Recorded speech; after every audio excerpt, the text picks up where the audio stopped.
Olá pessoal, boa tarde. Estamos de volta com mais uma hora do intervalo e hoje a gente veio conversar sobre tempo integral, currículo e avaliação, né? Pensando aí num currículo que possa se conectar ao território, fazer parte, né, dos conhecimentos e das pessoas que circulam por ali, e como avaliar programas de tempo integral, de educação integral e como fazer isso de uma forma democrática, envolvendo todas as pessoas, professoras, estudantes, inclusive as famílias. Para começar esse papo, eu quero chamar primeiro a Larissa Alves, que vai conduzir essa conversa junto comigo. Ela é subeditora de conteúdo digital do Centro de Parceiro aqui do CR, né? Por aqui a gente olha mais para a escola, lá nesse site a gente olha para o território e essa conexão com a educação. Então aproveita, segue a Educação e Território também, que sempre tem conteúdo super bacana por lá. Oi, Lari! Oi, boa tarde, Ingrid. Boa tarde a todos que nos assistem. Sejam todos muito bem-vindos. Muito bem-vindos, isso aí. Gente, vou chamar nossos convidados então. Lari, você quer apresentá-los? Vou apresentando então, enquanto a Ingrid convida. Hoje a gente recebe o Giovanni Rezende, ele é pedagogo, doutorando e mestre em educação pela Universidade Federal do Triângulo Mineiro. Atualmente desempenha as funções de professor de educação infantil, professor da educação básica na Rede Municipal de Ensino de Uberaba. Desde 2020, atua na coordenação da comissão gestora do Comitê Territorial do Triângulo Mineiro e Alto Paranaíba de Educação Integral e Cidade Educadora. E Rogério Costa é graduado e licenciado em História pela Faculdade de Macapá, em 2008. É especialista em História, Cultura Africana e Afro-Brasileira pela IBPEX de Macapá também. Graduado em Pedagogia do Campo pela Unifap. Atua como professor de História na Rede Pública Estadual do Amapá, como técnico pedagógico na Rede Pública Municipal de Mazagão, no Amapá. E coordena a temática História e Cultura Afro-Brasileira e Indígena. Sejam muito bem-vindos, Giovanni e Rogério. Muito obrigado, pessoal. Estão me escutando bem? Desculpa. A gente está escutando, a gente só não está vendo.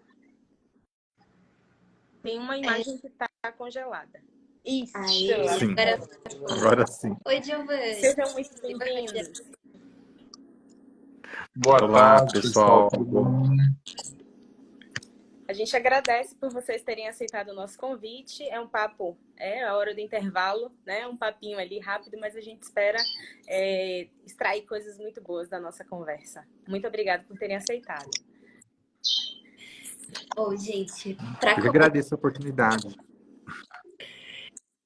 Legal. A gente agradece aí a oportunidade e o convite, né, de estar falando um pouquinho do nosso cotidiano, né, dos nossos desafios de educar na Amazônia. E é bem diferente em cada lugar. Mas obrigado pelo convite, obrigado aí ao nosso colega que indicou lá e estou muito feliz de estar aqui falando e aprendendo um pouquinho sobre educação integral. Legal, a gente também está muito animadas aqui para ouvir vocês e aprender com vocês também. E aí, antes da gente ir para as perguntas, queria pedir para a gente fazer a nossa autodescrição para acessibilidade. Então, eu vou começar.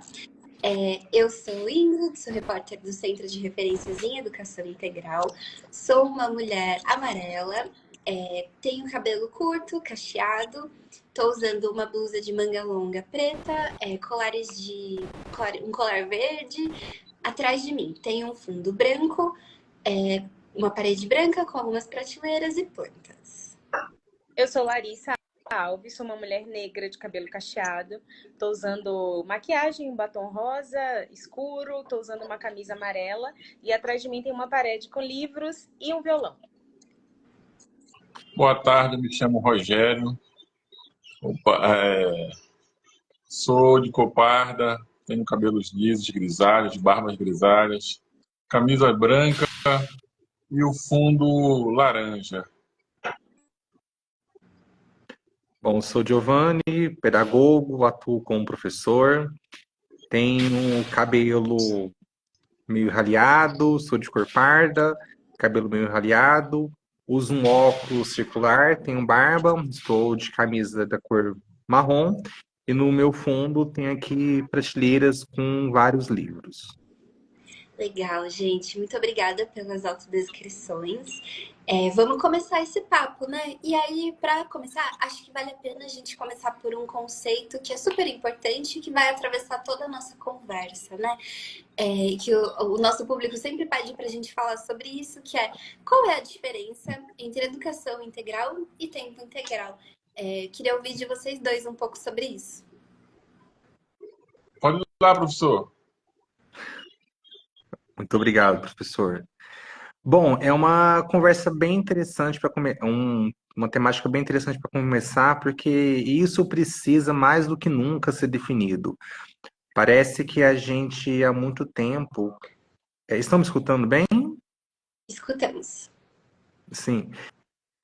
Parece que mais do que nunca nós precisamos de trazer essa definição e demarcar, inclusive, o nosso espaço de debate, porque muitas pessoas ainda têm confundido a educação integral com a ampliação da jornada escolar. E não fazemos educação integral apenas com ampliação do tempo.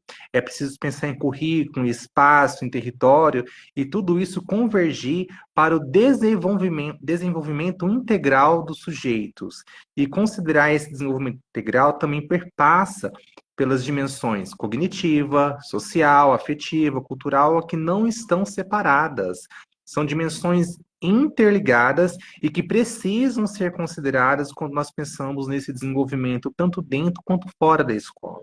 A educação integral também não é apenas uma concepção, mas como nós temos também falado há muito tempo, é uma proposta de sociedade, é uma maneira diferente de viver e habitar este mundo tão caótico e ao mesmo tempo tem dado tantos indícios de mudanças como tem acontecido no nosso país, especialmente agora no Rio Grande do Sul, que não é um caso isolado.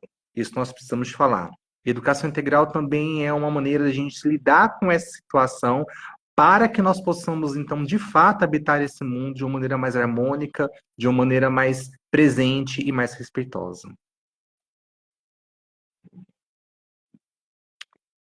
Professor?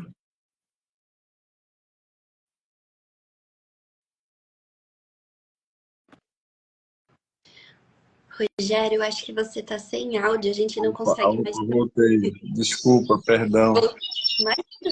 Assim, o professor definiu bem a questão da diferença entre um e outro, né, que nós temos aí a educação integral, né, não é só aquela do currículo mais, né, no que a gente imagina no processo final seria a educação mais formal, social, né, o que a gente quer que aquele nosso cidadão pense em relação à religião, né?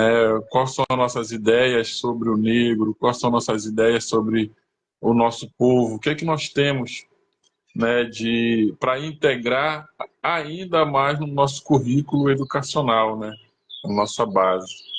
Né? E a educação de tempo integral é aquela que a gente imagina o nosso estudante, né, tendo a parte do currículo pela manhã e um auxílio ao currículo à tarde, né, não faz essa integralização com a sociedade. Muito bom ver vocês.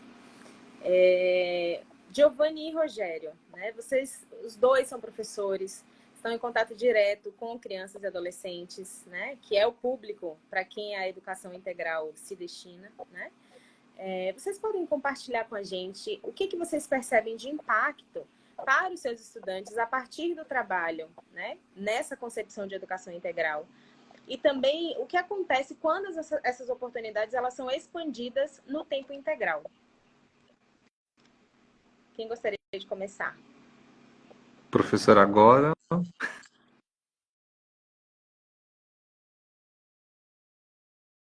Professor, me escutam? Como seu senhor?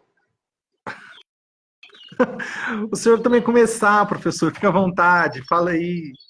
Os dois são generosos, assim, fiquem à vontade. Assim, eu particularmente gosto de aprender mais assim, com essa interação. É porque nós estamos falando aqui de Mazagão, né? Aqui no Amapá, aqui da Amazônia. né? Eu fico muito feliz em ter um momento que a gente possa falar um pouquinho dos desafios que é a nossa educação, né? Aqui em Mazagão, nós temos 200 comunidades fora da nossa sede do município, né? E as nossas escolas, em sua maioria, são nas áreas rurais. Então, o desafio é bastante grande para se chegar lá, né? Para se estabelecer como educação no campo, né? Mas esse estudante, quando passa um maior tempo na escola, ele pode ser oportunizado em ampliar melhor o conhecimento, né? O convívio social, a questão de se conhecer melhor. Então, eu imagino que quando a gente tem o nosso estudante com mais tempo na escola, a gente pode aprender bem mais com ele, né? E socializar um pouco do nosso convívio em comunidade, né? Bom, atualmente eu estou com uma turma do quarto ano do ensino fundamental na rede onde eu atuo. Vocês estão vendo esses livros aqui, prateleiras, porque realmente é um momento do intervalo. Eu deixei meus alunos lá com uma atividade, vim aqui participar com vocês desse momento. Na parte da manhã eu trabalho na sala de recursos, então não tenho hoje experiência com turmas em tempo integral. E o que eu tenho aprendido em relação à ampliação da jornada escolar é com os meus colegas, com os meus pares, nas escutas que precisam ser feitas e valorizadas. Posso não estar atuando num tempo integral, em turmas de jornada ampliada, mas tenho colegas que estão, tanto aqui do meu município quanto de outros, que têm know-how para falar e por meio das trocas estabelecidas entre nós, é que eu posso então criar um arcabouço e trazer alguns posicionamentos e também algumas contribuições. Quando a gente fala da concepção de educação integral, eu acho muito importante demarcar o seguinte: nós fazemos educação integral com tempo ampliado, com tempo parcial. Não é preciso apenas focar na ampliação do tempo para se fazer educação integral. Se educação integral é uma concepção de educação, uma maneira de também pensarmos, repensarmos as práticas educativas, as problemáticas da educação e as propostas pedagógicas, curriculares das redes e sistemas de ensino, também precisamos assumir o desafio de, neste momento no nosso país, fazer educação integral em tempo parcial. E é o meu caso. Quando eu penso em educação integral, desde quando eu comecei a estudar, e isso foi na época do Mais Educação, eu estava na coordenação de turmas em jornada ampliada em uma escola aqui do município, e me aventurei nesse desafio, tive contato com os primeiros escritos sobre ampliação do tempo, na perspectiva da educação integral no Mais Educação, e me lancei o desafio também de pensar a educação integral não apenas com tempo ampliado, mas também com tempo parcial. Desde então, quando eu pego aquele ser humano, aquele menino que estava começando a educação e hoje, lógico que nós temos um amadurecimento.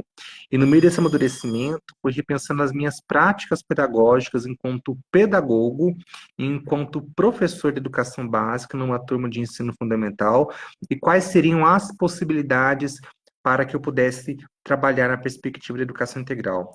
E isso me mostrou um outro caminho que, acima de tudo, ou antes de tudo, é central o trabalho nos interesses das crianças.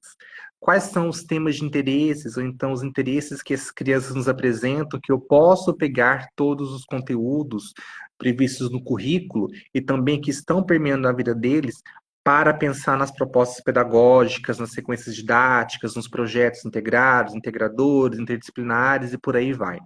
Recentemente, eu sou professor de educação básica e a gente sabe que quem trabalha na parte da manhã e na parte da tarde não vive sem o café. Nós precisamos tomar o café para dar conta do turno, não adianta. E eu tomando café nos primeiros dias, meses, né, as primeiras semanas deste ano, até o meu corpo voltar ao ritmo de ficar acordado, eu tomando café. E os meus alunos vendo o café, falando, professor, café eu gosto, isso, aquilo, outro, deixa experimentar. Eu falei assim, gente, não pode, não pode, não pode, não pode. Até que chegou um momento em que a gente fez uma proposta, uma sequência didática para trabalhar com o café. E dali nós exploramos tudo, desde a história do café, do surgimento, receitas do café, porque eles queriam. No final fizemos uma culminância com as crianças, então, experimentando o café e produtos derivados do café. Depois disso, chegou uma aluna para mim e falou assim, professor, eu quero aprender mais sobre o forró. a outra, professor, quero aprender mais sobre arroz e feijão. E isso já foi norteando o trabalho que nós estamos desenvolvendo. Não que eu já comecei do forró. O forró não precisa ser o tema, o ponto de partida também, mas ele vai ser o ponto de chegada. Eu casei os conteúdos que nós tínhamos que trabalhar com o quarto ano, cidades, área rural, área urbana, formação dos municípios, a história dos municípios, surgimento das cidades, para poder chegar, então, na diversidade existente no nosso país, e o forró com uma manifestação cultural, o forró com uma prática artística também, o arroz e o feijão com um prato consumido pelos brasileiros, produzido pelo campo. Então, são estratégias que também nós precisamos adotar, isso não é uma coisa fácil, mas que ao me tirar da zona de conforto, me permite enxergar outras possibilidades pelo desafio posto pela minha turma, para que possam, ao mesmo tempo, ir ao encontro daquilo que eles têm como temas de interesse, mas trabalhando com as diferentes dimensões, que não são apenas as cognitivas, mas a social, a física, a motora, a biológica e por aí vai. Então, a educação integral tem me permitido pensar numa outra maneira de fazer educação. Nossa, que incrível, né? Você vai contando aí de quantas coisas precisam ser articuladas para isso poder dar certo, né? E quanto essa cultura local, né, também ajuda bastante nesse trabalho. E aí fiquei curiosa para ouvir um pouco mais do Rogério, né? Porque você tá aí em meio à Amazônia. Compartilha com a gente um pouquinho como são esses desafios e as potencialidades particulares desse território. E como a educação integral pode contribuir com isso, né? Com as suas potencialidades e os desafios. Bom, como técnico pedagógico da Secretaria Municipal de Educação de Mazagão, nós estamos iniciando aí um trabalho de 2 anos, então é bem pouquinho, mas como professor de História da Rede Estadual do Estado, a gente já vinha desenvolvendo esse trabalho de integração com projetos. Um deles é o Conhecendo Nossas Raízes, em que eu levo meus estudantes das escolas a conhecer as nossas comunidades tradicionais, conhecer o Marabás, conhecer o Batuque, né, conhecer a história de Mazagão, que é uma história que vai iniciar lá na África, em 1514, né, e depois em 1769 já vai começar a ser transferida para a Amazônia, aonde está atualmente. Então eu levo os meus estudantes da capital, tive 8 oportunidades de levar minhas escolas públicas a conhecer o nosso território de população tradicional, né? No caso, o Mazagão Velho. O Mazagão, como um todo, ele tem hoje 4 comunidades reconhecidas como área quilombola. Né? É uma das maiores áreas reconhecidas quilombola do estado do Amapá. Né? E a gente, nesses 2 anos, como técnico aqui de Mazagão, a gente está numa fase de recolher dados dessas comunidades para transformar em material pedagógico, né? E assim fazer com que a gente possa olhar a nossa janela, né? E poder enxergar o nosso cotidiano dentro do nosso território de sala de aula.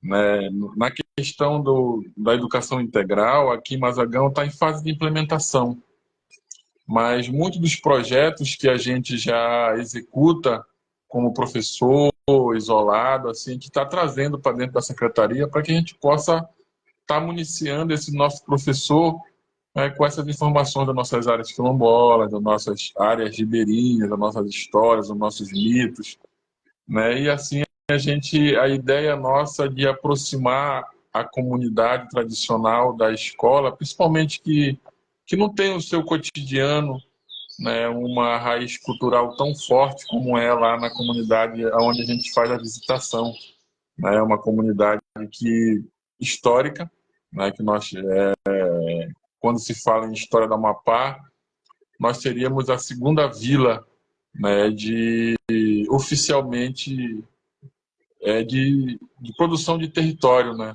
Fomos a segunda vila aqui em 1770. Então a gente tem aí uma comunidade onde a gente pode estar levando os nossos estudantes para conhecer em loco, né, uma outra realidade, uma outra forma de pensar a cultura, a história, uma comunidade que sempre nos atende e nos passa muita segurança naquilo que quer, né, passa muito segurança na questão de identidade. Então, eu imagino que a gente pode aproximar aí a escola das comunidades, no nosso caso, tradicionais, dessa forma, visitando, né, tendo os nossos atores principais da própria comunidade. Quando a gente leva para conhecer lá a comunidade, quem nos passa essa história, quem nos conta, são os próprios moradores, são os próprios estudantes, né, que a gente imagina que tem bem mais potencialidade para falar daquilo, porque se vivencia, né, no seu cotidiano, nas festas tradicionais. Que legal te ouvir falar, Rogério. É muito bom ouvir falar sobre o Amapá, sobre o Mazagão. Falei certo. Isso, Mazagão. Muita riqueza, né? O Brasil tem uma riqueza incrível e a gente está super feliz, inclusive, de fazer essa live, né? Com essa diversidade, né? A gente está falando do Amapá, da Amazônia, e a gente está falando do Triângulo Mineiro, né? E a própria diversidade linguística, né? Que vocês trazem na fala de vocês, assim, eu sou de Como Salvador, o né? Brasil é lindo, né? Estou no Nordeste aqui também. Como Ingrid está em você... São Paulo. Então está sendo bem Nordeste, rico, né? São Paulo, Minas Gerais e Amapá, Mazagão, olha aí. Pois é. Então a gente está Maravilhoso. representando o Brasil aí nessa live. É E, muito legal ouvir vocês e o principal, né? Falando de educação. falando de educação integral no Brasil. Exato. E aí acho que isso conecta um pouco, né, com a nossa próxima conversa, né? Que o tempo integral, né, nessa concepção de educação integral, ele demanda repensar uma série de dimensões da escola, né? Demanda repensar tudo. E, entre elas, né, encontrar formas de conectar esse currículo, esse novo currículo, ao território. Vocês poderiam definir para a gente, né, o que é esse conceito, né, de se conectar, de conectar esse currículo com o território? Contar um pouco como vocês veem isso acontecer na prática, né? Nos seus municípios, nas suas regiões, né? Fiquei curiosa também para ouvir aí as particularidades do Triângulo Mineiro. Conta aí pra gente, Giovanni. Olha, aqui no Triângulo a gente tem uma especificidade. A gente é de todos os outros 3 estados e ao mesmo tempo temos as nossas particularidades. Porque fazemos fronteira com Goiás, Mato Grosso, São Paulo, e acaba que nós temos também Minas Gerais, e isso influencia na nossa realidade. O forte aqui da nossa região é a agropecuária, e acaba sendo também algo que perpassa. Eu estou no município de Uberaba, que recentemente ele se tornou o Geoparque, reconhecido pela Unesco. Passa a fazer parte dessa rede mundial de geoparque. E o que justificou foram as tradições culturais da nossa região, mas também avatares importantes que são aqui considerados muito importantes, como Chico Xavier e também aqui o Zebu, e por sermos um sítio paleontológico. Digo isso porque a partir dessas informações tivemos toda uma reorientação para a prática pedagógica do currículo. O currículo ele também volta o seu olhar para o território. Inclusive que na instituição onde hoje estou, enquanto docente, temos focado os nossos esforços para poder trabalhar a partir dessa chancela do Geoparque e quais são as características culturais, curriculares do nosso município e que têm que ser também incorporadas no nosso dia a dia. Fazer esse contato com o território, ele exige não apenas aqui no município de Uberaba, mas como eu tenho acompanhado outras redes que estão envolvidas com o nosso comitê, tem exigido escuta. Exige escuta, exige predisposição, exige intencionalidade e tempo. Não tem como a gente construir essa conexão de uma hora para outra em uma única roda de conversa.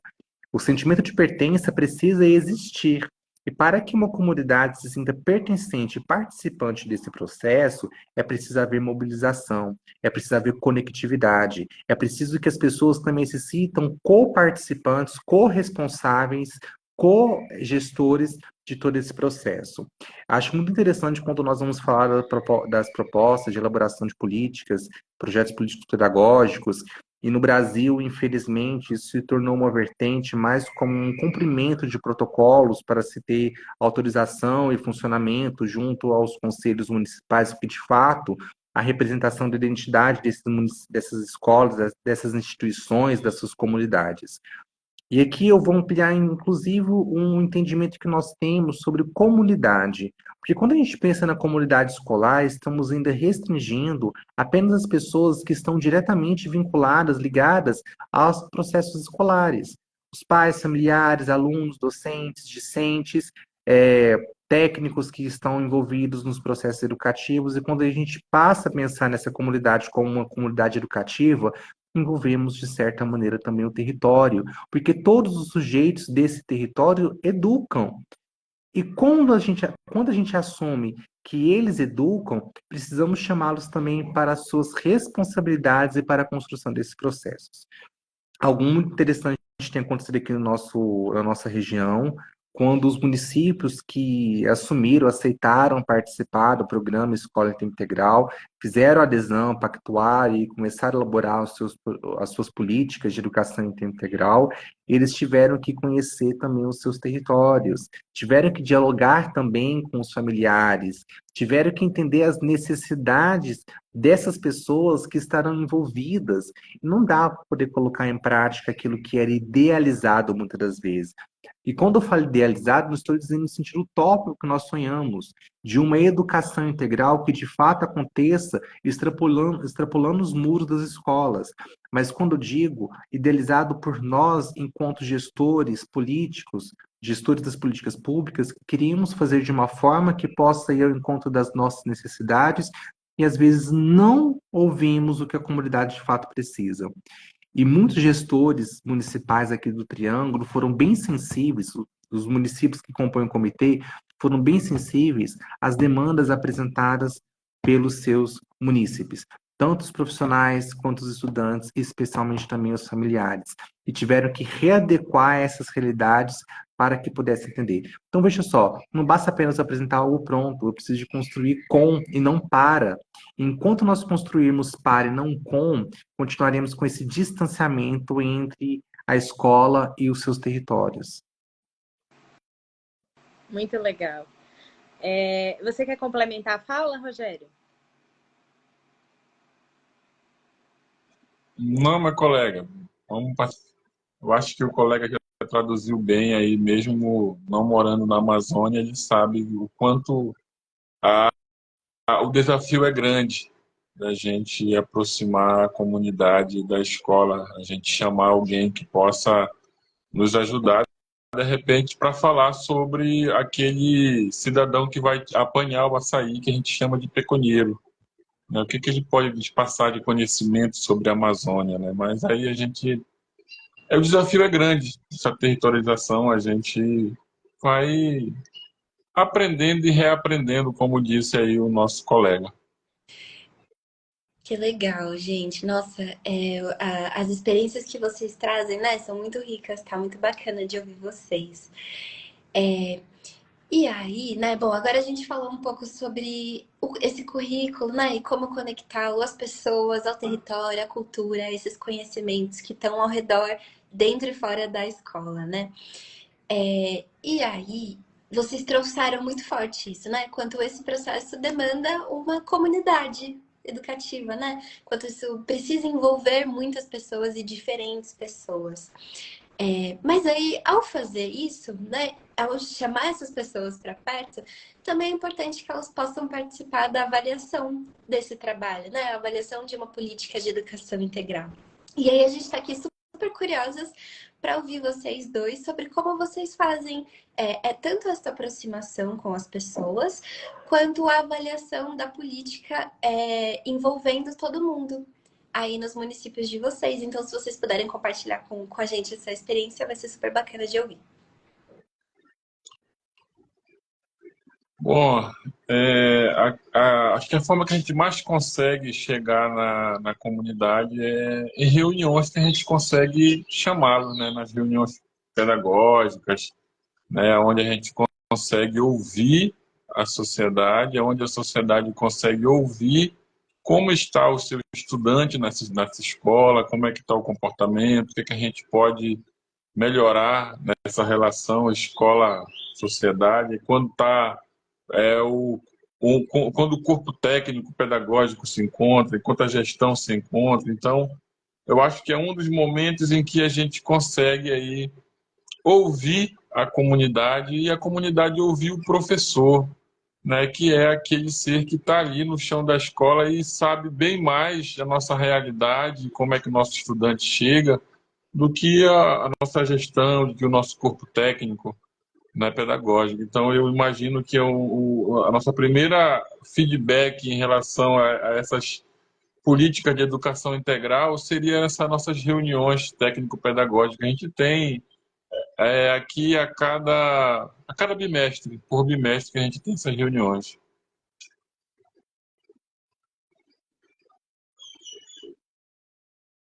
Eu acho que vou trazer mais apenas um complemento, como o colega aí fez na outra fala. Mas um complemento no sentido seguinte, quando a gente pensa nessas reuniões, o professor falou uma coisa importante, que a comunidade ouvia os professores também poderiam ouvir a comunidade. Mas é preciso que esses processos de escutas, eles tenham um desdobramento. Não apenas avaliar por avaliar, mas avaliar para continuar. E é onde eu vejo que muitas políticas públicas precisam e muitos políticos necessitam de assumir, ou calçar, me perdoem aqui, o chinelinho da humildade, e entender que não se faz política sozinho. É preciso que se tenha também envolvimento da população, porque é para eles, por eles e com eles. Volto a insistir nisso. E quando eu falo população, não estou restringindo apenas aos munícipes, excluindo os profissionais de educação. Pelo contrário, estou incluindo os profissionais de educação. Não temos como pensar numa política de educação integral sem pensar, por exemplo, na qualidade de vida dos professores, na qualidade de vida dos gestores, coordenadores.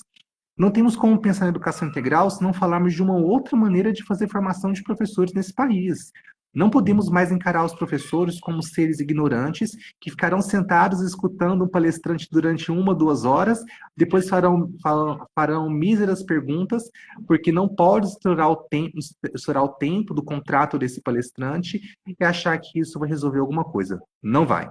Nós precisamos de também ouvir todos os atores envolvidos nesse processo e assumir que eles também são sujeitos que estão ali para contribuir, se posicionar, e os posicionamentos deles têm peso igual ou superior aos que estão à frente desse processo. Não estou dizendo que os gestores das políticas são dispensáveis, não, são indispensáveis, mas não se faz uma política no sentido vertical. É preciso horizontalizar a elaboração, desenvolvimento e avaliação das políticas públicas do nosso país. Não tenho uma experiência enquanto profissional para poder compartilhar com vocês sobre esses processos avaliativos no âmbito das políticas, mas apenas algumas reflexões que eu tenho tecido ao acompanhar esses processos, não apenas no campo teórico, mas inclusive no campo prático.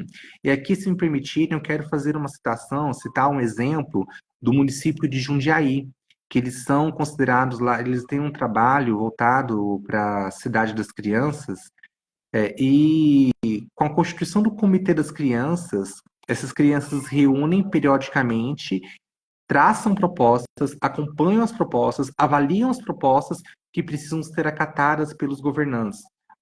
Se eu não estiver enganado, das propostas que as crianças levantam para o ano, 2 precisam ser acatadas pelo prefeito.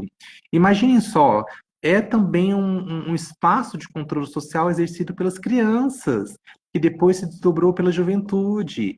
Depois nós podemos pensar também nos adultos, nos professores, e ter humildade de falar que quando alguém faz uma crítica, de aceitar que quando alguém faz uma crítica, não é porque quer o mal, é porque está percebendo que não está dando certo.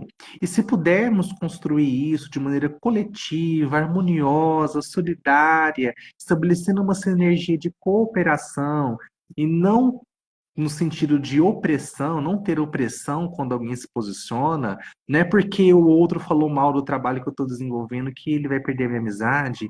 Assim, eu acho que nós podemos começar a pensar nas reais possibilidades de uma avaliação das políticas públicas e aqui no caso da educação integral, que é algo muito caro para nós. Muito legal, Só me Giovanni. cortem, eu falo demais. Imagina, a gente está amando te ouvir. Estamos amando ouvir os dois. O pessoal que está assistindo a gente, inclusive, está concordando, né? O Sebastião disse, muito bom, tema e eminência. A Tércia, que é do Rio Grande do Norte, olha só o Brasil todo representado aí, ela está falando que sim, que tem que ouvir as pessoas mesmo, né? E aí a gente entra nessa, né? Explora um pouco mais esse viés, né? Por que é importante que todas as pessoas participem desse processo, né? Qual que é o objetivo de fazer essa avaliação de forma coletiva e democrática?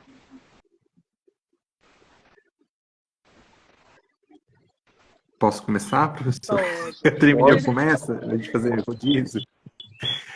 Vamos pensar o seguinte, cada território é um território, não é? Vamos pensar que cada escola tem sido um território e acaba se constituindo também um outro território. Podemos ter escolas muito próximas que vão comungar de necessidades educativas, sociais, ambientais, culturais, muito próximas, mas tem outras que não vão. Quem indica isso são as pessoas que estão envolvidas, que compõem essas comunidades, que compõem esses territórios. São esses atores também que estão ali vivenciando o dia a dia, porque eu vim aqui, trabalho 4 horas com a minha turma, depois eu vou embora. E aí? Eles que voltam para esse território, eles que voltam para essa realidade, eles que também trazem essa realidade para dentro da escola. Como que eu desconsidero essa realidade? Como que eu desconsidero essas necessidades? Eu sei e afirmo isso, não tem como a escola e as pastas da educação pelo Brasil afora fazerem isso sozinhas. É preciso também assumir que outras secretarias têm as suas responsabilidades e precisam cumprir as suas responsabilidades constitucionais. A partir do momento que nós começamos a promover um processo de avaliação por meio da escuta das comunidades, envolvendo essas pessoas, percebemos que o processo educativo ele não se limita apenas à escola. Ele também está envolvido no posto de saúde, no CRAS, nas ruas, nos supermercados, nos templos religiosos, e esses atores também precisam ser envolvidos e chamados para poder pensar as problemáticas do seu território. Aqui no município há uma escola, eu faço questão de citar ela também, que é a Escola Municipal Esther Limídio Brigagão, e eles desenvolvem um trabalho muito legal com a comunidade, envolvendo inclusive as lideranças religiosas. Quando eles têm um problema na comunidade, não é a escola externo que vai resolver, é a comunidade que vai resolver. Chama as lideranças, chama os representantes das instituições públicas que estão ali localizadas e vão pensar em planos, estratégias e avaliar também aquilo que desenvolveram para que de fato possam atender a realidade daquela comunidade. E isso tem se desdobrado em ações muito interessantes, ao ponto de eu ver naquela escola uma prática de fato de educação integral, mesmo ela funcionando em tempo parcial. Ali nós temos equipamentos como a Praça Céu, temos o CRAS, temos o Núcleo de Socialização, temos 2 centros de educação infantil, temos a Associação dos Moradores, temos os templos religiosos, que também são sujeitos desse território e precisam estar incorporados. Então, também quero chamar a atenção para uma coisa que é interessante. Não podemos pensar nesses sujeitos apenas com aqueles que estão ligados diretamente à escola. Na perspectiva de educação integral, é preciso envolver outros atores, que não são apenas os atores que estão no cotidiano da escola. E quando nós fazemos isso, pode ser desafiador, mas não é. Percebemos o quanto é rico. Eu me lembro daquele poema que abria uns cadernos do Mais Educação, quando a comunidade, a cidade se torna realmente uma aventura do conhecimento.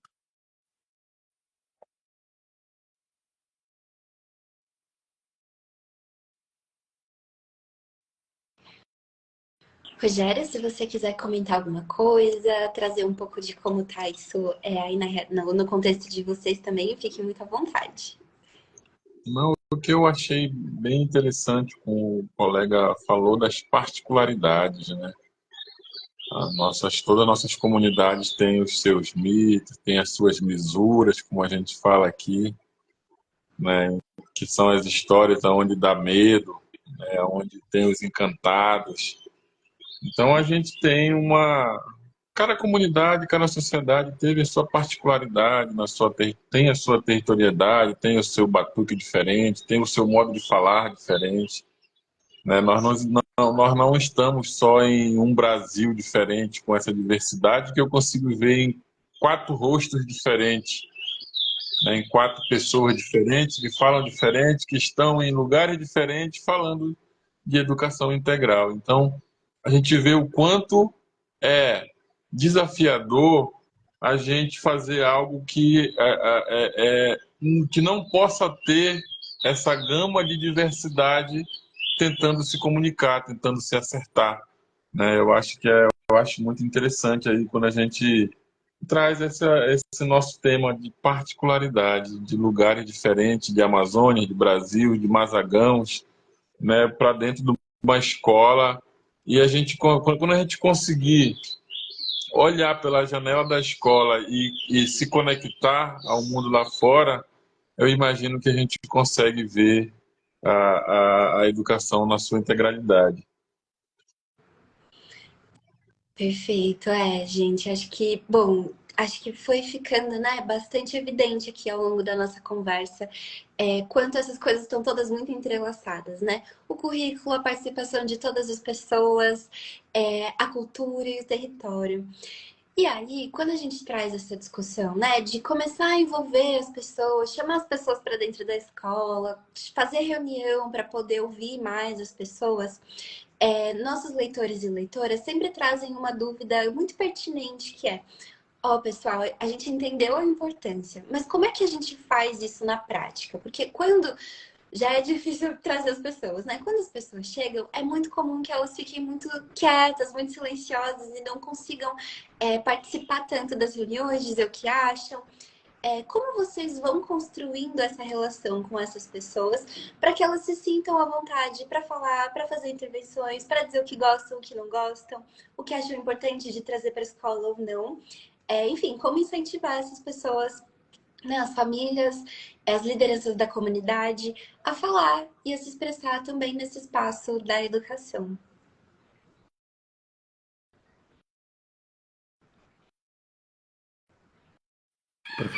Professora, agora é a sua vez.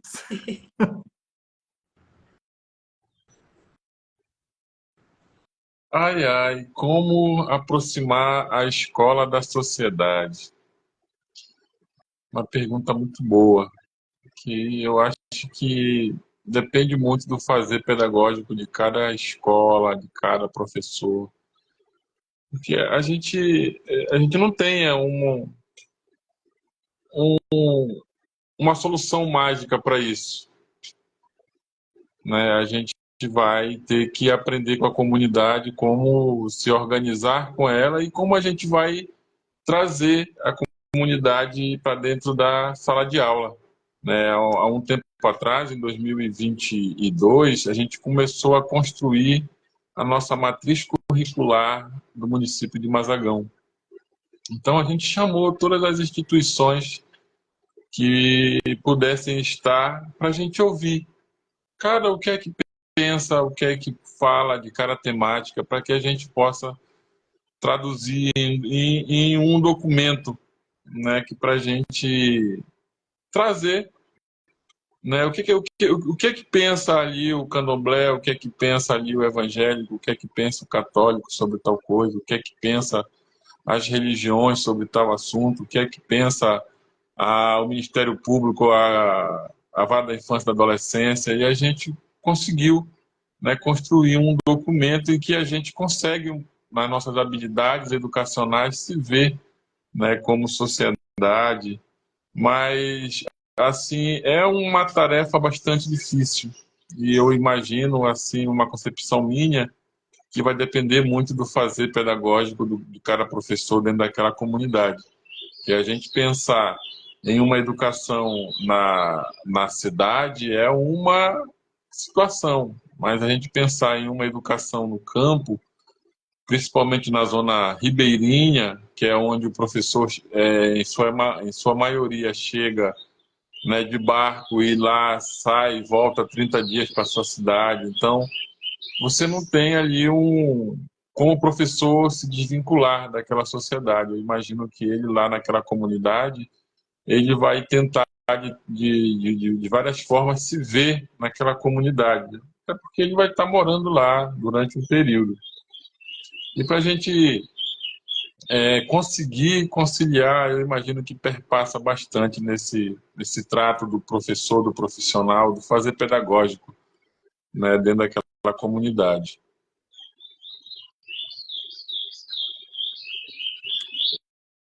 Olha, eu tenho acompanhado algumas experiências já desde quando eu conheci tive contato com a educação integral, e algo que fica muito latente, que essas experiências envolvendo a comunidade, envolvendo a sociedade, os atores, só vão para frente quando, primeiro, eles se sentem participantes do processo. O sentimento de pertença realmente acontece.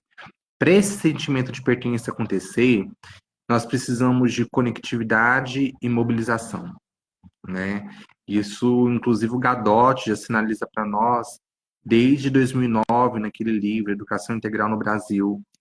E quando a gente pensa nessa conectividade, nessa mobilização, nesse sentimento de pertença, é preciso entender essa mobilização não apenas no momento que eu vou chamar as pessoas para um diálogo sobre uma temática e depois aquilo não vira nada. Chamei as pessoas para um diálogo, quais são as responsabilidades, então, que as pessoas participantes desse diálogo terão a partir de agora? Quem vai estar ali também disposto a constituir uma comissão, mas que essa comissão não seja apenas para acompanhamento, mas para proposição também. E essas proposições, elas serão concretizadas pelo poder público, serão também incorporadas pela escola. Não tem como fazer uma proposta apenas da sociedade para a escola também precisa participar das proposições para a sociedade. Então, não tem como constituir um comitê onde apenas alguns representantes, alguns familiares vão participar e outros não. Quando a gente pensa nesse movimento de escuta, muitas das vezes a gente também não tem, não sei como foi no caso do professor, a participação quando nós chamamos as pessoas para virem. É preciso também ir. Tem aquela expressão, né? Se Maomé não vai à montanha, a montanha vai até Maomé, é preciso ir. Entendeu? Por que essas pessoas não participam? Muitas das vezes são pessoas que tinham muitos sonhos, sonhos que foram frustrados por não terem devolutivos das proposições apresentadas anteriormente. As pessoas cansam. E o cansaço nos leva à exaustão. Exaustão nos leva a não querer depois cansar de novo, para a gente ter o mínimo de saúde, o mínimo de paz. Porque se a gente não tiver paz, a gente não sobrevive, nem vive nesse planeta.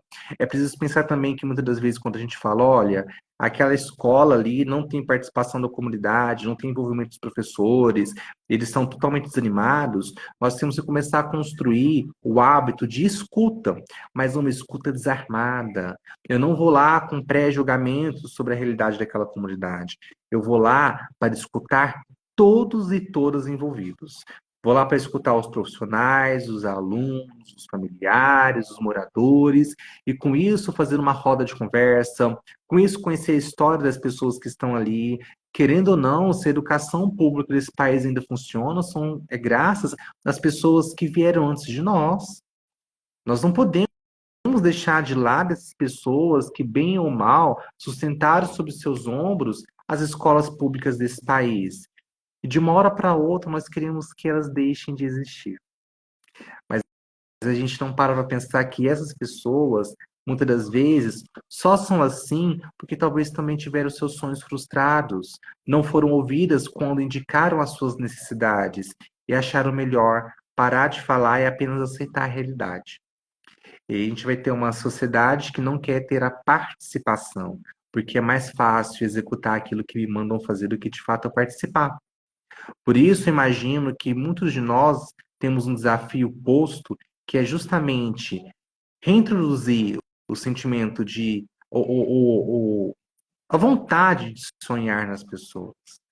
O brasileiro, durante esses últimos anos, perdeu a vontade de sonhar por inúmeras razões.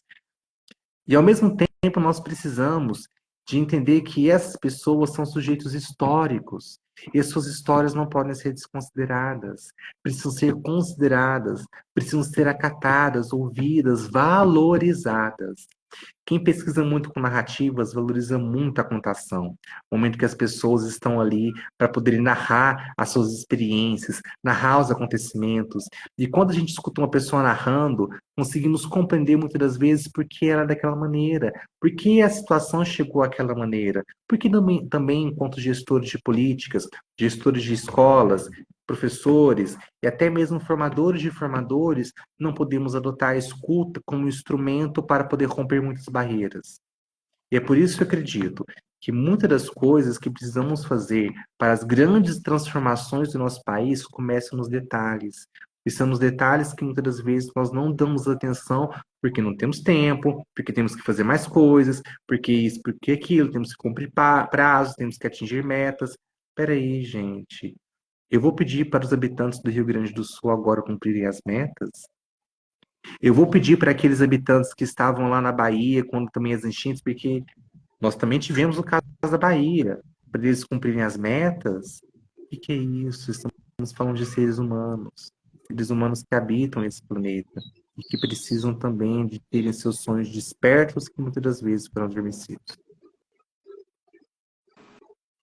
Fala muito inspiradora, Giovanni. Obrigada. A gente teve a Regiane, que é de Manaus, Amazonas. O Lécio Regis, São João do Tigre, na Paraíba. E bastante gente, né, que esteve aqui, que assistiu, né, compartilhou aqui com a gente. A Tânia Alves, né, dizendo aqui que no Mais Educação tinha um encaminhamento dessa questão pedagógica, né? Mas no início dessa implementação do tempo integral, o pedagógico, né, na verdade, ela está fazendo a diferença, né, na própria tarefa dela, né? E acho que é isso que ela está querendo dizer para a gente. E aí, assim, a gente está se encaminhando para o final, né? A conversa é um intervalo mesmo, né? É só enfim, é para a gente trocar um pouco sem se estender muito e que essa conversa possa ser útil para outras pessoas. E aí a gente primeiro agradece a todo mundo que assistiu, né? Agradece a vocês dois pela participação, por ter aceitado o nosso convite, por terem estado junto conosco. E para encerrar, é isso, né? Esses professores todos que estiveram aqui, assim como vocês, né? Tem professores no Brasil inteiro nesse momento, né? Que estão implementando o programa Escola em Tempo Integral, que estão pensando em tempo integral e pensando à luz da concepção de educação integral, né? E com dúvidas e com uma série de questões, né? Inclusive, queria deixar aqui um spoiler que a gente, na segunda-feira, dia 3 de junho, a gente lança uma comunidade para educadores, gestores escolares, técnicos de secretaria, a primeira comunidade de educação integral no Brasil. Então, na segunda-feira, acompanha a gente nas redes sociais, que a gente lança o link, a gente quer todo mundo lá, né? Mas aqui hoje a gente queria pedir para vocês dois, né, darem algumas dicas para esses educadores que estão no Brasil inteiro, pensando em tempo integral, pensando em educação integral, para a gente finalizar com uma mensagem aí de motivação.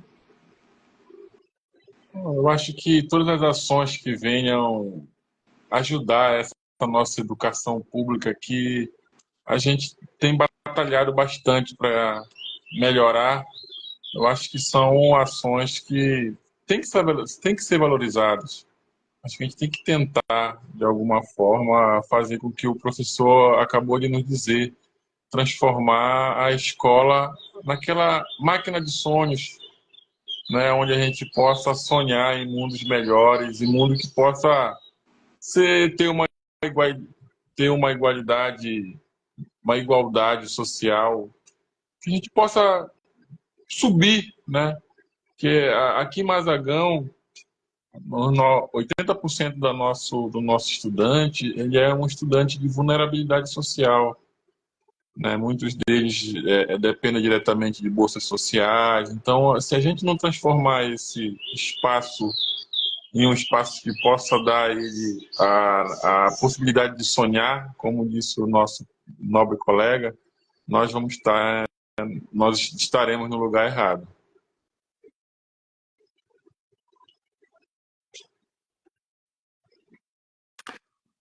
Olha, palavras inspiradoras, não é que é um desafio, mas muitas das vezes a gente precisa buscar inspiração em nós mesmos. E aqui eu não quero, em momento algum, praticar autoajuda.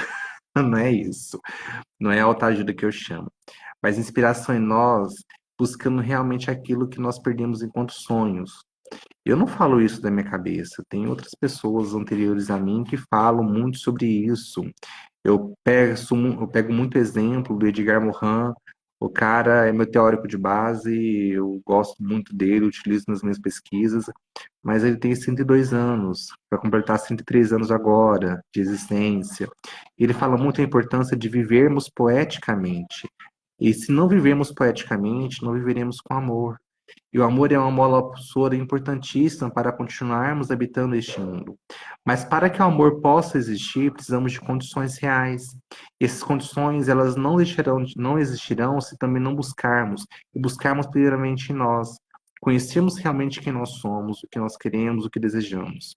A partir desse momento, fica muito fácil entender o porquê nós queremos inspirar que outras crianças, outros familiares, não percam seus sonhos. Muitos de nós somos sujeitos com direitos que foram lesados em nossa infância e adolescência, querendo agora auxiliar as crianças para que não tenham seus direitos lesados. Somos pessoas que estamos com muitas dores, que estamos querendo agora auxiliar para que outros não tenham as mesmas dores que nós temos. E isso é uma coisa bem interessante de analisar, porque quando a gente pensa na ampliação do tempo escolar, na perspectiva da educação integral, é um tempo de mais oportunidades. E um tempo que não precisa e não deve, inclusive, estar restrito ao espaço escolar. Precisamos de pensar na realidade dos municípios e nas outras possibilidades de propostas que extrapolem os muros da escola, que dialoguem com o território, que dialoguem com a comunidade, que possam, de fato, educar e ser educadas pela comunidade. E isso somente acontece quando nós também temos inspiração e temos tempo de viver a cidade. Temos tempo de viver o município. Descobrir quais são as belezas do nosso município, nós, enquanto seres humanos. Descobrir quais são as belezas do nosso município, quais são os prazeres que nós temos ao estar no município, quais são os lugares que ainda nós não visitamos e gostaríamos de visitar por nós, primeiramente por nós. E, de fato, depois podemos entender o quanto isso é bom também incorporar dentro do currículo. Então, a ampliação do tempo não é um desperdício de dinheiro, não é um descaso, é mais uma possibilidade de fazer educação integral. E para isso nós precisamos também ser sensatos, entender que muitas pessoas que estarão à frente dessas propostas são pessoas que não tiveram seus direitos garantidos na época certa. Então, como eu vou querer ter inspiração para garantir o direito do outro? Precisamos também de cuidar dos nossos profissionais da educação, assim como queremos que eles cuidem também dos discentes. Gente, muito inspirador ouvir vocês dois. Muito bonito saber, né? Quanta potência tá rolando aí pelo Brasil todo. Muito obrigada pela participação de vocês, por tantas contribuições e pela generosidade de compartilhar o trabalho de vocês aqui com a gente. Estamos chegando no final da nossa hora do intervalo. Se vocês quiserem se despedir. Eu só gostaria de agradecer aí o convite, o tempo, né, professor? Obrigado pelos ensinamentos desse intervalo de tempo, conhecer uma outra realidade. Eu acho que é por aí que a gente deve iniciar. Se conhecer já é um grande passo nessa formação da nossa identidade, seja ela quais particularidades tenhamos, né? Um grande abraço, fiquem com Deus. Um cheiro bem gostoso aqui do Amapá. Olha, daqui eu mando um beijo com queijo para cada um de vocês. Aqui que eu posso mandar Agradeço. um açaízão daquele bem gostoso, assim, daquele bem delicioso. Perfeito, vamos de açaí Estamos e na queijo. safra aqui do açaí, aqui em Mazagão atualmente. Professor, então quero te contar que aqui em Uberaba é um mercado que dá lucro. Qualquer esquina você vai Olha, achar de um repente açaí. vamos conversar no PV aí. Fazer essa Mas também quero territorialização agradecer. Amapá Minas Gerais aí na culinária, né? Pronto, aí já é uma integração maravilhosa. Eu quero agradecer muito pela oportunidade de conhecer a experiência de vocês. E apenas dizer para a gente continuar, não é um sonho impossível, é apenas um sonho que a gente deixou de sonhar por um tempo e agora nós estamos sendo convidados a voltar a sonhar. Então vamos juntos, de mãos dadas. Ninguém solta a mão de ninguém ainda, viu? Agradeço demais pela oportunidade. Muito obrigada, pessoal. Obrigada a todo mundo que acompanhou essa live. Ela vai ficar salva aqui, então depois, se vocês quiserem compartilhar com outras pessoas, fiquem muito à vontade. Segue aqui o Centro de Referências em Educação Integral para a gente continuar esse papo. E a Larissa saiu aqui no meio, mas deixou um grande abraço e muito obrigada para todo mundo também, viu? Tchau, pessoal. Até a próxima hora do intervalo. Obrigado.